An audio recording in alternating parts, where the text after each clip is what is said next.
Jai Hind Defense Aspirants. Welcome back to my YouTube channel SSP Success. Today we are going to cover an important topic, which is the importance of India and Europe, a powerful alliance for global stability. This topic is very important for your upcoming SSP, AFSP in terms of GD, lecture and interview. So let's get started with our topic. सबसे पहले हम शुरू करते हैं introduction से। देखो, दुनिया का ग्लोबल ऑर्डर रैपिडली फ्रेगमेंट हो रहा है और ऐसे टाइम पे इंडिया और यूरोप जैसे मिडिल पावर्स एक स्ट्रॉन्ग पार्टनरशिप बना रहे हैं। उनका गोल है एक मल्टीपोलर या फिर हम कहें इक्विटेबल और एक स्ट्रॉन्ग पार्टनरशिप के साथ साथ फेयर ग्लोबल सिस्टम बनाना, जहाँ सिर्फ पावर नहीं, प्रिंसिपल्स भी मैटर करें। अभी इवॉल्विंग ग्लोबल चेसबोर्ड जो देखने को मिल रहा है उसकी बात कर लेते हैं। देखो, ग्लोबल चेसबोर्ड बदल रहा है। पहले जो ट्रांसएटलांटिक पावर्स थी, जहां यूएस से लीड करता था, अब उसमें ड्रिफ्ट आ गया है। यूएस फॉरेन पॉलिसी अनप्रिडिक्टेबल हो गई है। नाटो के प्रति हम देख सकते हैं डाउट्स, एंड देन एलाइज के साथ रिफ्ट यूरोप को कंसर्न बना रहा है। G7 भी कंसेंसस से कॉन्फ्लिक्ट में बदल रहा है। इस बीच वेस्टर्न पावर्स ईस्ट की तरफ शिफ्ट हो रहे हैं। जैसे कि अगर हम यहाँ पे देखें, कनाडा इंडिया जैसे राइजिंग पावर्स के साथ नए रिश्ते चाह रहा है। यूके ब्रेक्जिट के बाद फिर से यूरोप और इंडिया के साथ अलाइनमेंट चाह रहा है। जर्मनी अभी भी डिफेंस और इंडस्ट्रियल ट्रांसफॉर्मेशन में बहुत एक्टिव हो गया है, right. Other than that, let's talk about Europe's strategic aspirations also. देखो, यूरोप अब खुद को एक इंडिपेंडेंट पावर पोल बनना चाहता है। स्ट्रैटेजिक ऑटोनॉमी के का idea Berlin, Warsaw and Brussels जैसे कैपिटल्स में तेज़ी से ग्रो कर रहा है। इसी बीच इंडिया भी नॉन अलाइनमेंट से मल्टी अलाइनमेंट की तरफ शिफ्ट कर रहा है, मतलब जहाँ ज़रूरत हो वहाँ partnership banana, right. Now let's talk about the key pillars of convergence and cooperations, right?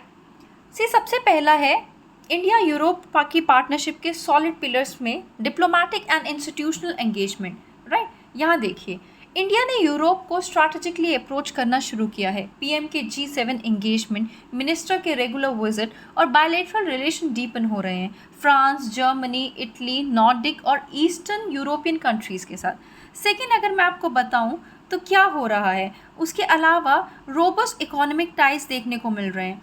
देखो, अगर हम 2015 से 22 तक की बात करें, यूरोपियन यूनियन का FDI इंडिया में 70% तक बढ़ चुका है।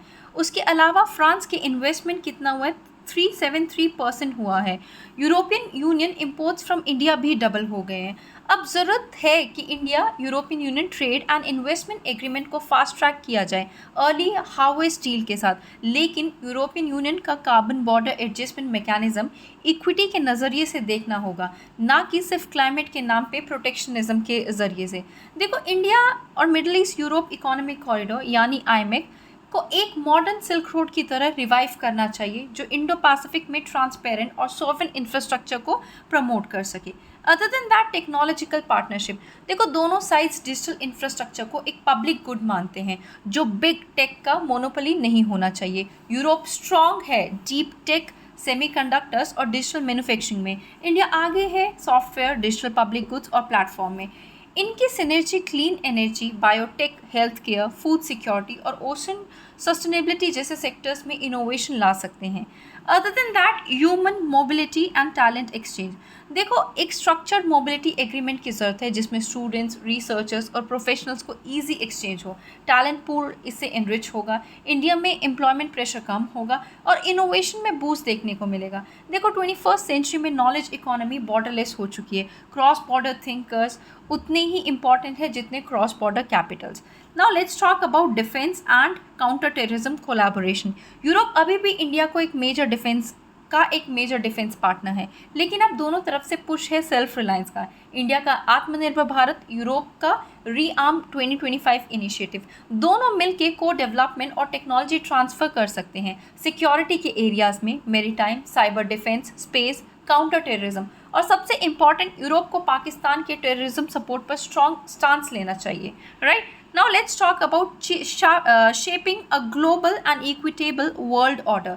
इंडिया और यूरोप मिलके रूल बेस्ड ग्लोबल ऑर्डर को प्रमोट कर सकते हैं बिना कोलिशन के थ्रू। उनके शेयर्ड बिलीव्स है मल्टीलेटरलिज्म, बाइनरी जियोपॉलिटिक्स को विरोध करते हैं, ग्लोबल साउथ को एम्पावर करना चाहते हैं। ये दोनों मिलके यूएन, डब्ल्यूटीओ, एआई गवर्नेंस जैसे ग्लोबल प्लेटफॉर्म में लीडरशिप ला सकते हैं, right. Now let's talk about beyond policies and changing perceptions also. देखो, पॉलिसीज तो हो चुकी है अलाइनमेंट में, अब ज़रूरत है परसेप्शन चेंज की। पब्लिक माइंडसेट, मीडिया नरेटिव और पॉलिटिकल अटेंशन को भी अलाइन करना होगा स्ट्रैटेजिक इंटेंट के साथ। इंडिया को यूरोप के कॉम्प्लेक्स ट्रांजिशंस को बेटर समझना होगा और यूरोप को इंडिया को एक रिलक्टेंट पार्टनर समझना बंद करना होगा। रीसेंट पॉजिटिव साइंस है जैसे रेजिना डायलॉग्स इन मर्शले, यूरोपियन कमीशन प्रेसिडेंट उर्मिला का इंडिया विजिट, राइट। अगले डिकेड क्लैरिटी और पर्पस मांगता है। इंडिया और यूरोप अब सिर्फ सर्कल नहीं, वॉक इन स्टेप करने को रेडी है। उनकी पार्टनरशिप अब कन्वीनियंस की नहीं, कन्विक्शन की है। ये अलायंस एक स्टेबल, इंक्लूसिव और इक्विटेबल वर्ल्ड ऑर्डर को बिल्ड कर सकती है। So guys, if you like this video, you can like it, subscribe our channel and share it with your friends. Your likes and comments motivate us to make more and more videos on time. Thank you everyone.